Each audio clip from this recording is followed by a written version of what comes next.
One of the great aspects about the school is that the children in the 6th, 7th, and 8th grade actually travel around the world. So by the time a child leaves Carden Academy, they are world travelers.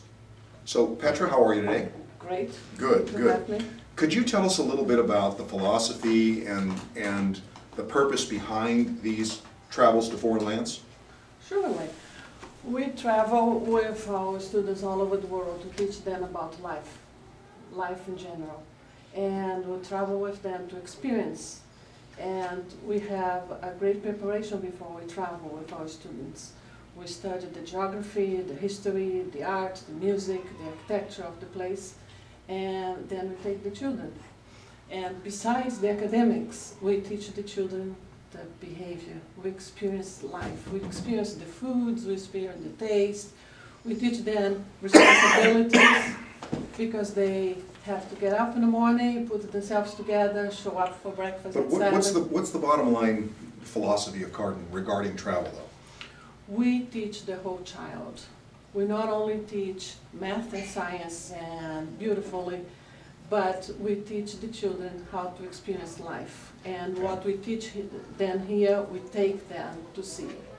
But behind the travel, there's that attitude of, the world is our school. The world is our school, and my classroom is the world. I will bring the children to the world to experience life, and then we bring the experience to the class. And it's how we develop. Okay. So tell us a little bit about the preparation that goes into any kind of a trip. We go to the minute details. We go to the history, the geography, the architecture, the money, the politics, the religion, what to say, what not to say, what to look when we go to the places. I'll give you an example. Our last experience was in France. We were in Paris and we're in the south of France.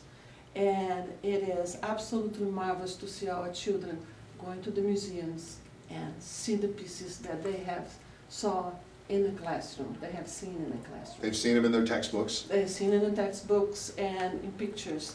And it's absolutely marvelous when they look at the wall and they come back running, tell me, oh, I see a Monet, I see a Degas, that's that one, come to see it. So, and it's just an unbelievable it's greatly rewarding to the fact that the children were actually paying attention in class. Absolutely, because when you teach, you don't know what is getting in. Right. And then when you see this, you know that you have touched them. Tell us a little bit about the south of France. Now, I understand there are some ruins there. We went to see magnificent things. We went to see the Roman ruins and the aqueducts, and the children had walked around, had seen the little water come by, had answered some very difficult questions, and it was phenomenal. So they got to touch the history, and when you can actually see a 2,000-year-old Roman aqueduct that still works. Absolutely. We touched the history, and then we know what we can do in our lives, what we can do and what we should not do to preserve life in itself. Okay, good, good. So tell us a little bit more about the logistics of taking these trips, and what can you teach the kids by just the fact of how to travel? We teach about the money. Let's start with the money.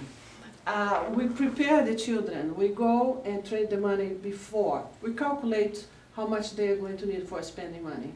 And we put this money in separate envelopes with the date. And every night we give them one envelope. That's the money for the next day that they have to buy lunch and souvenirs and little trinkets. And to me it's marvelous when they are writing down how much money they spend and they are making the calculations to see if this is expensive or this is very cheap because only cost 10 euros. And then we start adding and subtracting and then they realize how expensive or less expensive the object is. So they get a practical application of how to budget and how to, they get a choice on what they get to spend their money on.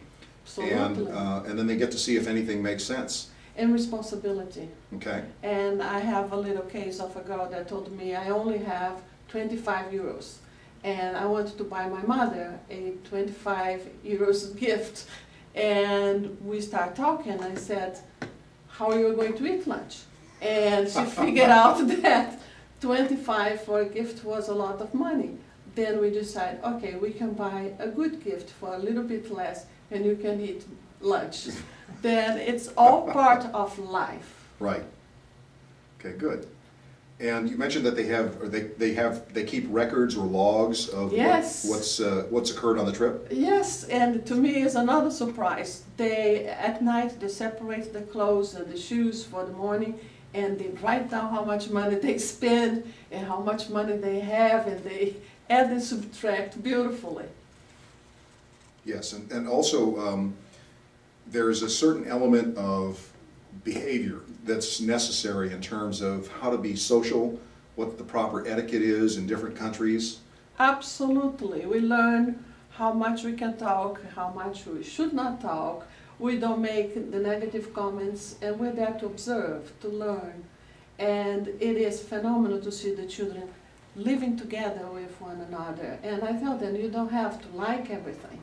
Just experience. And I tell them, I don't eat meat, but nobody noticed that I don't eat meat because I eat the baked potato, and it's the big part of it. Right. Then we teach them. And when you're in a museum, how you behave.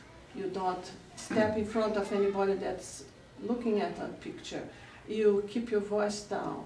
You keep your comments to the minimum. Then this is all part of the learning experience. Okay. So tell us a little bit more about some of the countries you visited. Could you give us a list? I can try.